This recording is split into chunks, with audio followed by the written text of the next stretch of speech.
Greetings. This presentation will cover the Epicor Eclipse Bulletin Board Messaging System. The Solar interface has a window towards the top to display bulletin board messages that can be sent out to groups of people to display at certain days or certain times during the day or during login. This can be potentially useful for a variety of purposes. Before you go through the trouble to program a bulletin board message, be sure to go into the Solar properties for every Solar user and make sure that the bulletin board is enabled. Quite often it's not by default. Once the Solar properties have been verified on the interface, then you can go into the system and go ahead and set your bulletin board messages. You can find bulletin board maintenance under System Files. Once in bulletin board maintenance, assuming that you're not editing an existing message, go ahead and do File and New Message. Enter the start date and end date you want the message to run through, and then set the start time and end time.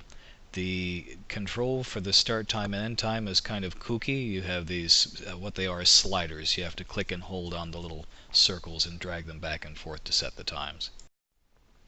Set the message group that you want the bulletin board message to display to. These message groups are the same message groups used in the Eclipse messaging system, which we covered in the other presentations.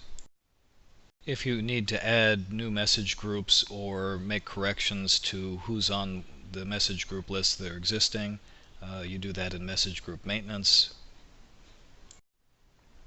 Once you've made your message the way you want it to be and all scheduled, then you can go ahead and save and exit, and it'll show up on the message scheduling list. Once you've created messages, you can of course edit them at any time and make corrections as needed.